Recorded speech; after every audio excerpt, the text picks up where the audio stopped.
Telangana public service commission నిర్వహించే group 1 రిక్రూట్మెంట్లో భాగంగా మనకు ఈరోజు తెలంగాణ చరిత్ర సంస్కృతి అనేది గ్రూప్ 1 ప్రిలిమ్స్లో మనకు ఒక సబ్జెక్టుగా ఉన్నది. అదేవిధంగా గ్రూప్ 1 మెయిన్స్లో పేపర్ 2లో మెయిన్ ఒక ఎస్సీ టైపు క్వశ్చన్స్ ఉన్నాయి. తెలంగాణ హిస్టరీలో భాగంగా ఈరోజు విష్ణుకుండిన్లు అనే టాపిక్ నేను ఈరోజు వివరిస్తాను. తర్వాత విష్ణుకుండిన్లు అనేవాళ్ళు క్రీస్తకం 5-6 శతాబ్దాలలో తెలుగు ప్రాంతాలను పాలించారు. విష్ణుకుండిన్లు క్రీస్తకం 5-6 శతాబ్దాలలో తెలుగు ప్రాంతాలు అంటే ఇప్పుడున్న తెలంగాణ మరియు ఆంధ్ర ప్రాంతాలను వారు పాలించారు. వీరు అనేక బౌద్ధ నిర్మాణాలు చేశారు. హిందూ దేవాలయాలు నిర్మించారు. సాహిత్యాభివృద్ధి కూడా బ్రహ్మాండంగా సాగింది. వీరి కాలంలో తెలంగాణ అన్ని రంగాలలో అభివృద్ధిని సాధించింది.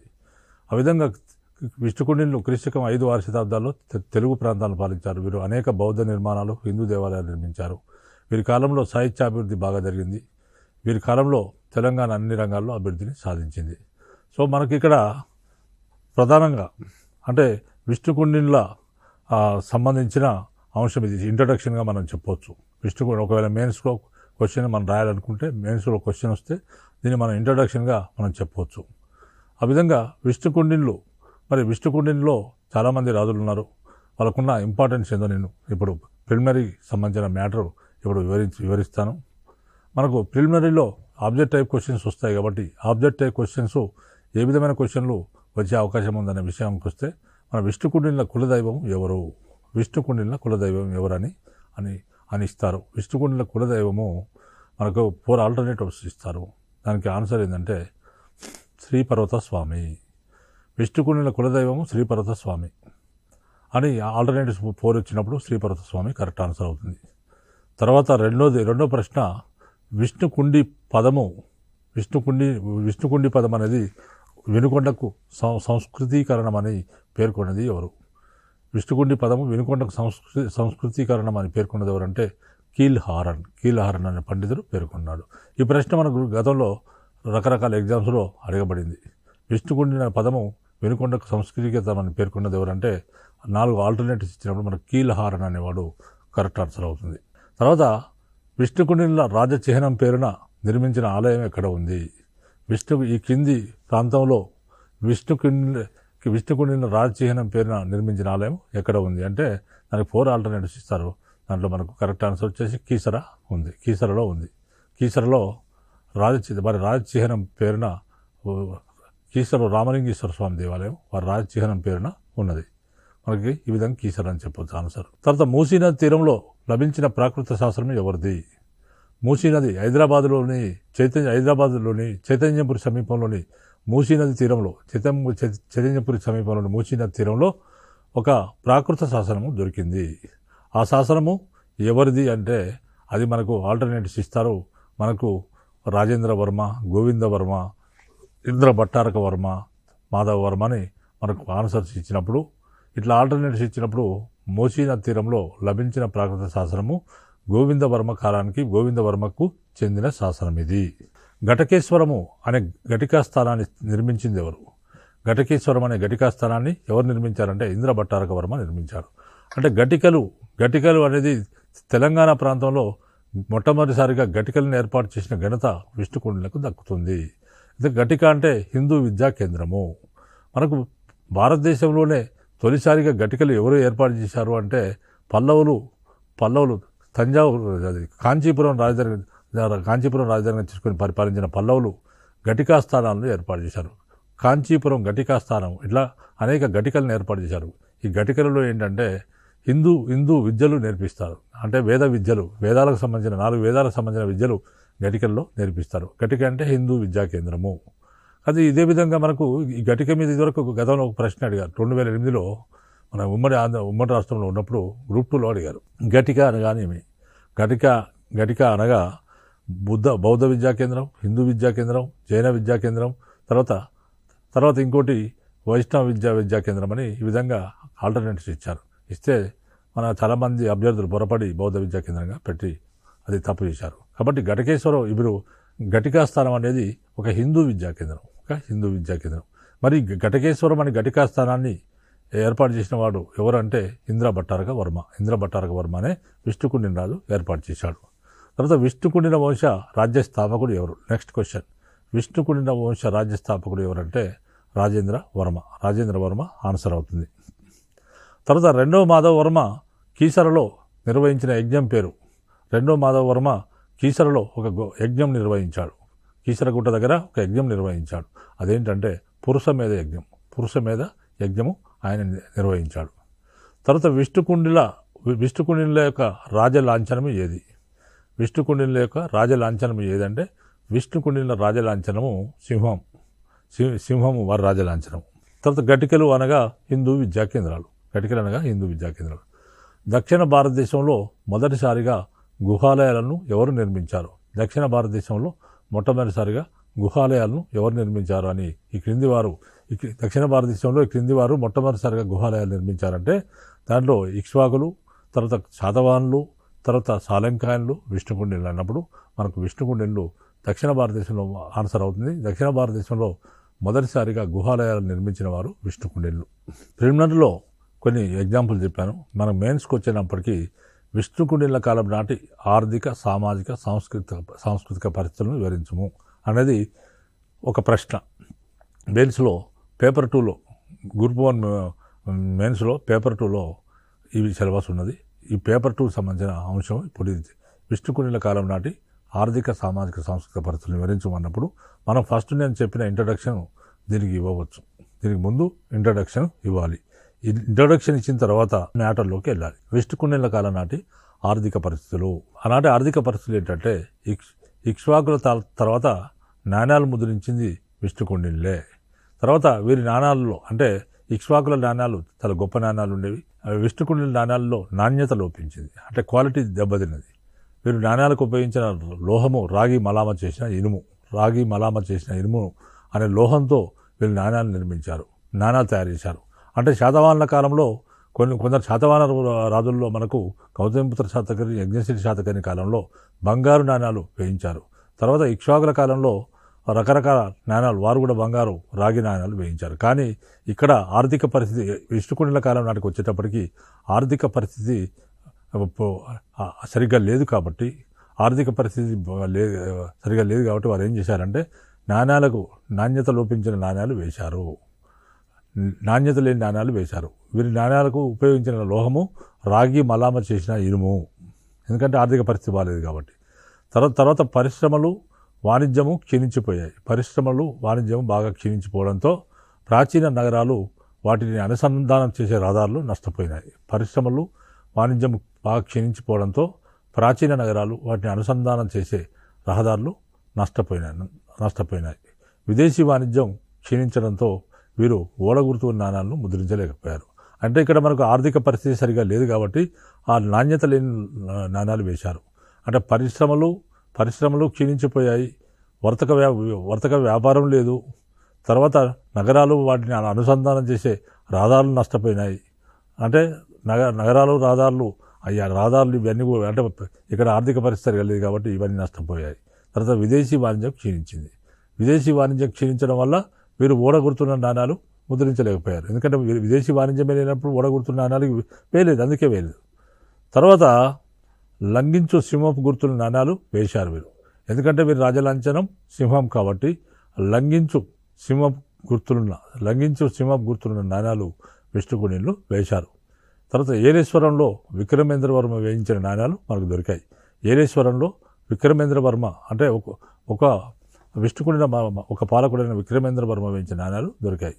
ఇందులో నాణ్యాలు రాగి సత్తుల మిశ్రమం. తర్వాత కుంభం, సింహం దాని మీద సంకేతాలు ఉన్నాయి. కుంభం, సింహం దాని మీద సంకేతాలు మనకు ఇక్కడ కనబడుతున్నాయి. వీటిలన్నింటిలో కొన్నిటి మీద వికరమ అనే అక్షరాలు కనబడుతున్నాయి. ఈ కొన్ని నాణాల మీద వీటి మీద వికరమ అనే అక్షరాలు కనిపిస్తాయి. అంటే భువనగిరి, సుల్తానాబాద్ తాలూకాలలో దొరికిన రాగి నాణాలు అయినప్పటికీ భువనగిరి, సుల్తానాబాద్ తాలూకాల్లో ఇవి దొరికాయి. తర్వాత విదేశీ వ్యాపారం కూడా జరిగింది, కాకపోతే విదేశీ వ్యాపారం బ్రహ్మాండంగా సాగలేదు. విదేశీ వ్యాపారం జరిగింది కానీ అంత గొప్పగా సాగలేదు. అందుకే తెరచా ఓడ గుర్తుగల నాణాలు మనకు దొరకలేదు. తర్వాత Burma, Siam, Cambodia, చీనా, Japan, Ceylon దేశాలతోని విదేశీ వాణిజ్యం జరిగింది. Burma, Siam, Cambodia, చీనా, Japan, Ceylon మరి ఈ దేశాలతోని వీరికి విదేశీ వాణిజ్యం జరిగింది. తర్వాత రెండవ మాధవవర్మ త్రిసముద్రాధిపతి అనే బిరుదు ఉన్నది. రెండవ మాధవవర్మకు త్రిసముద్రాధిపతి అనే బిరుదు ఉండేది. అతని రాజ్యానికి ఉత్తరాన రేవా నది ఉండేది. రెండవ మాధవవర్మకు త్రిసముద్రాధిపతి అని ఉండేది. అంటే సముద్రం మీద అధిపతి, త్రిసముద్రాధిపతి అని ఉండేది. అతని రాజ్యానికి ఉత్తరాన రేవా నది ఉండేది. నదులలో స్వదేశీ వ్యాపారం జరిగేది. అంటే ఈ నదులలో స్వదేశీ వ్యాపారం వాళ్ళు చేసేవారు. తర్వాత చక్రవర్తుల అలంపురం దగ్గర కూడలి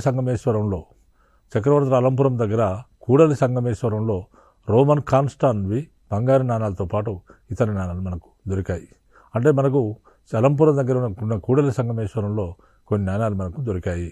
రోమన్ కాన్స్టాంట్ అవి బంగారు నాణాలతో పాటు ఇతర నాణాలు మనకు దొరికాయి.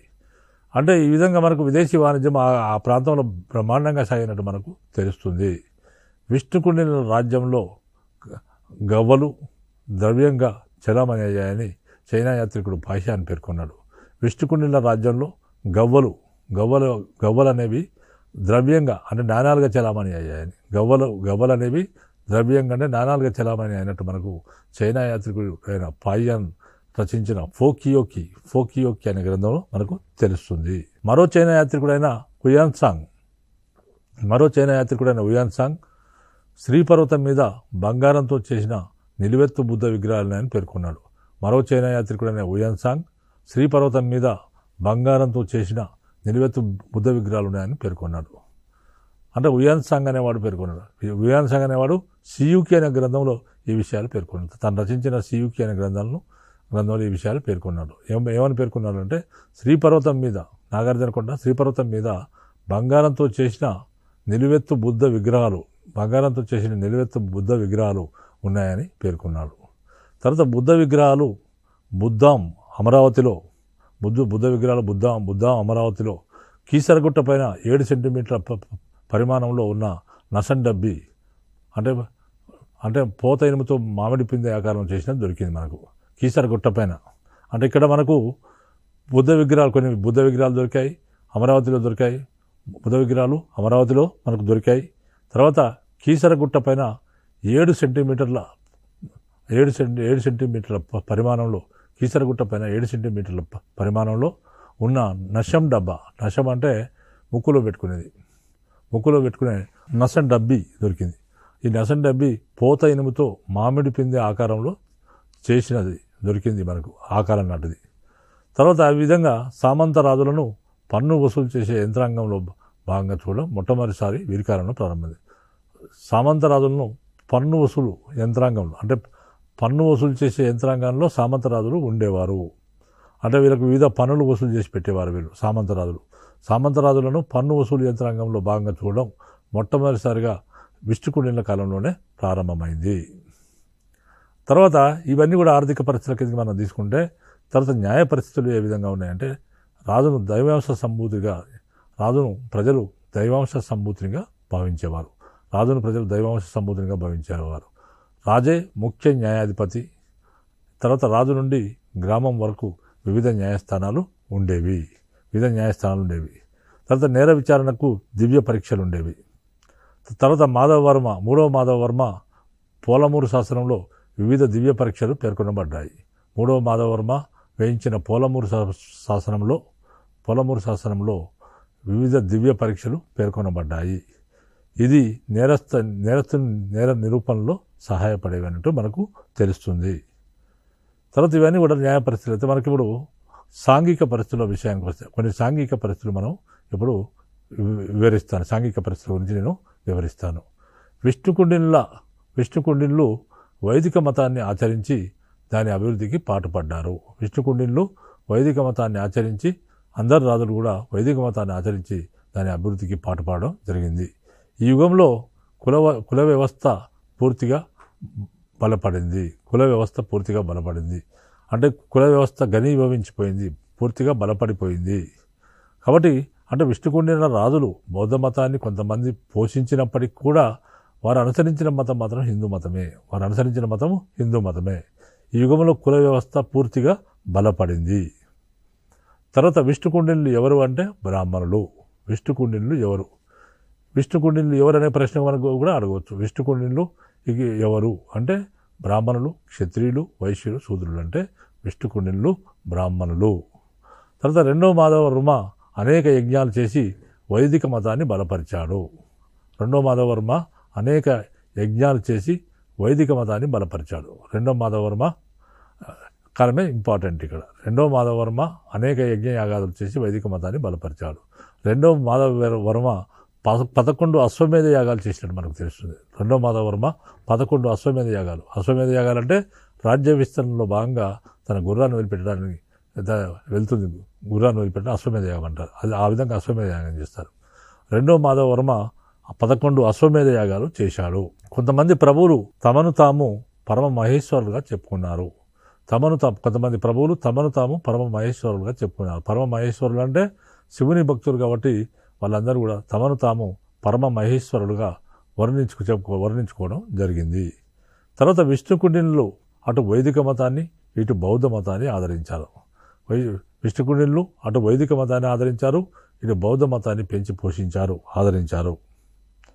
తర్వాత విక్రమేంద్ర, గోవింద, మాధవ, ఇంద్ర భట్టారక వర్మలు మరిన పేర్లే వారు వైదిక మతాన్ని అవలంబించారని చెప్తున్నాయి.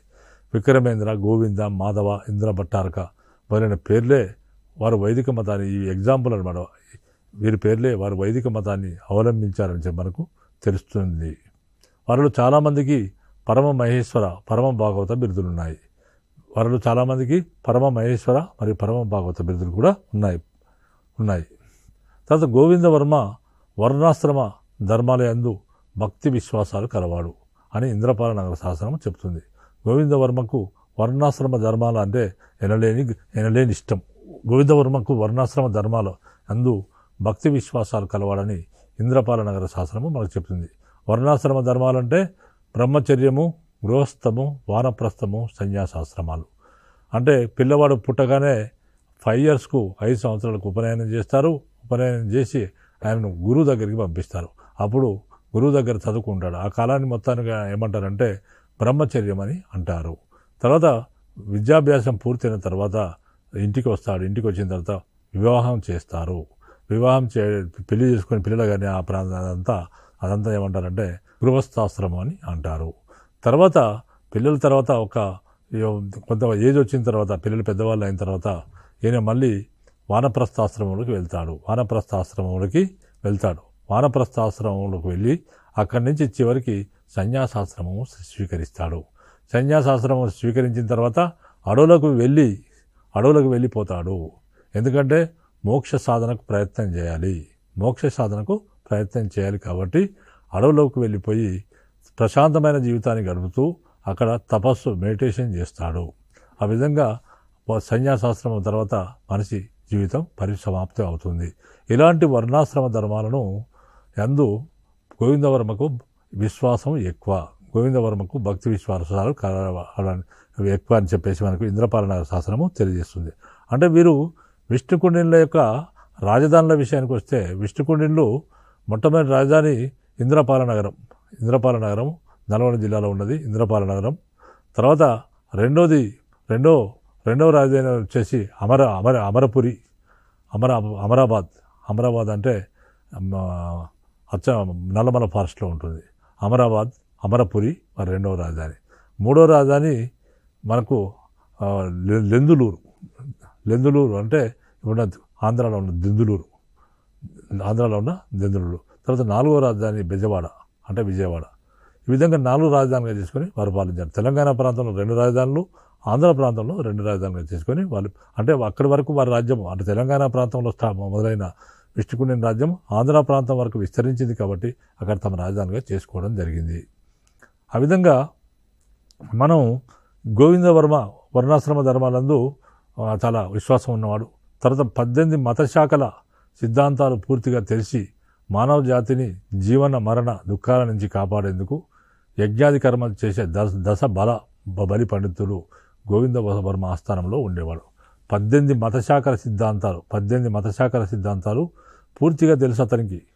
18 మతాల శాఖల సిద్ధాంతాలు ఈయనకు బాగా తెలుసు. ఆయన ఎవరంటే దశ బల బలి పండితుడు. 18 శాఖా సిద్ధాంతాలు ఆయన పూర్తిగా తెలిసి మానవ జాతిని జీవన మరణ దుఃఖాల నుంచి కాపాడేందుకు యజ్ఞ యాగాది కర్మలు చేసేందుకు దశబల బలి పండితుడు అనేవాడు గొప్ప పండితుడు గోవిందవర్మ ఆస్థానంలో ఉండేవాడు. గోవిందవర్మ దశబల బలి అనే పండితునికి పెంకపర అనే గ్రామాన్ని దానంగా ఇచ్చాడు. గోవిందవర్మ దశబల బలి పండితునికి పెంకపర అనే గ్రామాన్ని దానంగా ఇవ్వడం జరిగింది. తర్వాత విష్ణుకుడిల కులదైవం ఎవరంటే శ్రీపర్వత స్వామి. విష్ణుకుడిల కులదైవం శ్రీపర్వత స్వామి. తర్వాత మాధవవర్మ గణపతి ప్రతిష్ఠించినట్లు వేల్పూరు శాసనం తెలుపుతుంది. అంటే ఈయనే గణపతి దేవుడిని, మాధవవర్మ గణపతి దేవుడిని ప్రతిష్ఠించినట్లు మనకు వేల్పూరు శాసనం ద్వారా మనకు తెలుస్తుంది. విష్ణుమూర్తి అవతారాలైన రామ, కృష్ణ, నరసింహ, త్రివిక్రమ మొదలైన దేవతలు జనాదరణ పొందినట్లు మనకు ఉండవల్లి మొదలైన శాస్త్రాల ద్వారా తెలుస్తుంది. అంటే ఈనాటి దేవతలు ఎవరు జనాదరణ పొందినారంటే, ఈనాటి దేవతలు అంటే విష్ణుమూర్తి అవతారాలు ఉన్నాయట. విష్ణుమూర్తి అవతారాలైన రాముడు, రామ, కృష్ణ, నరసింహ, త్రివిక్రమ ఈ 4 అవతారాలు ఉన్నాయి. ఈ 4 అవతారాల దేవతల పట్ల జనాలు మంచి ఆదరణ కనబరిచారు. తన జనాదరణ పొందినట్లు తెలుస్తుంది. తర్వాత మొఘల్ రాజపురము గుహ శిల్పాల ద్వారా కూడా మనకి ఈ విషయము తెలుస్తుంది. తర్వాత కొండమూటు నరసింహ శిల్పము బాగా ప్రజాదరణ పొందింది. కొండమూటు నరసింహ శిల్పం చాలా బాగా గొప్ప ప్రజాదరణ పొందింది. తర్వాత ఇది హిందూ మతం అయితే ఇంకా బౌద్ధ మతం ఏ విధంగా ఉండేది ఈ కాలంలో అంటే, వీరి కాలంలో బౌద్ధ మతం కొనసాగింది. వీరి కాలంలో బౌద్ధ మతం బ్రహ్మాండంగా కొనసాగింది. అనేక మంది స్త్రీలు, పాఠక జనులు మరి బౌద్ధ మతానికి విపరీతంగా దాన ధర్మాలు చేశారు, విరాళాలు ఇచ్చారు. ఫలితంగా అనేక బౌద్ధ నిర్మాణాలు జరిగాయి. గోవిందవర్మ బౌద్ధ మతాన్ని ఆదరించి అనేక నిర్మాణాలు చేశాడు. గోవిందవర్మ బౌద్ధ మతాన్ని అనుసరించి ఆదరించాడు. ఆయన అనేక నిర్మాణాలు చేశాడు. తర్వాత ఈయన భార్య అయిన పరమ మహాదేవి, గోవిందవర్మ భార్య అయిన పరమ మహాదేవి, ఆమె గొప్ప విహారాన్ని నిర్మించి బౌద్ధ విహారాన్ని నిర్మించింది. ఆమె ఎవరు? పరమ మహాదేవి గోవిందవర్మ భార్య. ఆమె బౌద్ధ మత సన్యాసుల కొరకు గొప్ప విహారాన్ని నిర్మించి ఇచ్చింది. తర్వాత గోవిందవర్మ మునిమనుమడైన విక్రమేంద్ర వర్మ పరమ మహాదేవి, ఈ విధంగా పరమ మహాదేవి కట్టించిన విహారానికి గోవిందవర్మ మునిమనుమడైన విక్రమేంద్ర వర్మ అనేవాడు ఇరుందెర అనే గ్రామాన్ని దానం చేసి శాసనం వేయించాడు. ఇరుందెర అనే గ్రామాన్ని పరమ మహాదేవి కట్టించిన విహారానికి ఇరుందెర అనే గ్రామాన్ని దానం చేసి శాసనం వేయించడం జరిగింది. ఆ విధంగా తాను బౌద్ధ మతాన్ని ఎంతో గౌరవిస్తారని విక్రమేంద్ర వర్మ తన శాసనంలో చెప్పుకోవడం జరిగింది. తాను బౌద్ధ మతాన్ని ఎంతో గౌరవిస్తారని చెప్పుకోవడం జరిగింది. హైదరాబాద్ సమీపంలోని చైతన్యపురిలో బౌద్ధ మతానికి చెందిన హీనయాన శాఖ ఉండేది. మన బౌద్ధ మతంలో 2 శాఖల వాళ్ళు ఉండేవారు. అంటే గౌతమ బుద్ధుడు బౌద్ధ మతాన్ని స్థాపించాడు.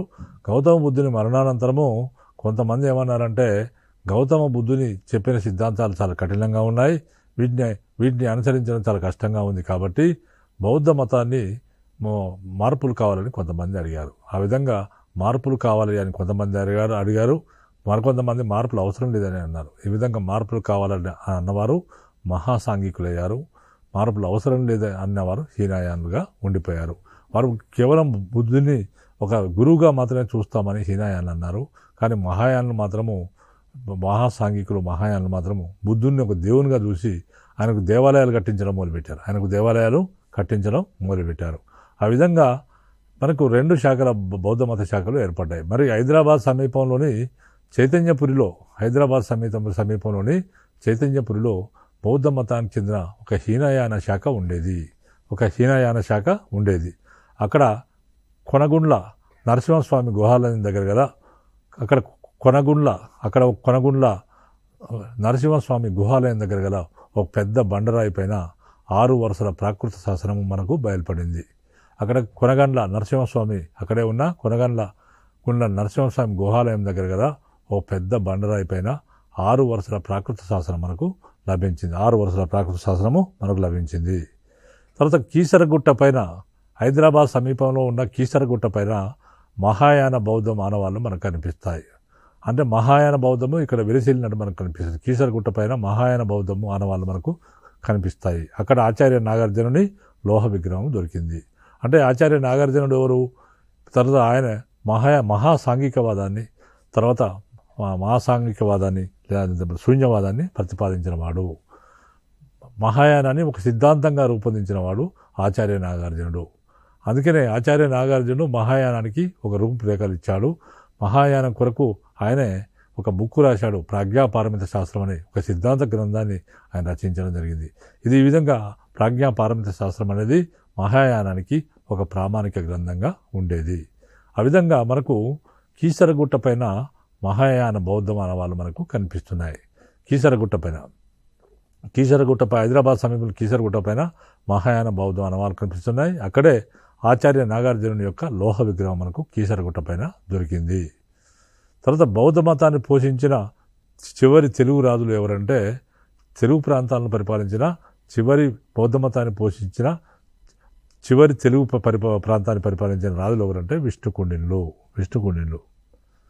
తర్వాత బౌద్ధ మతానికి సంబంధించిన చివరి గొప్ప తత్వవేత్తలు విష్ణుకుండినుల రాజ్యంలో నివసించారు.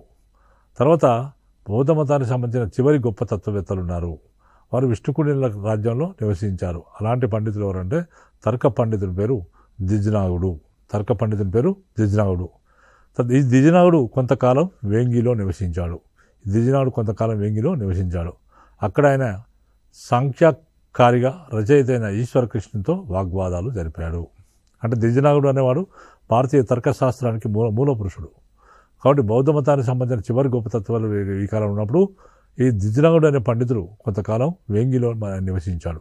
వేంగి ప్రాంతంలో, పశ్చిమ గోదావరి జిల్లాలో ఉన్న వేంగిలో కొంతకాలం ఆయన నివసించాడు.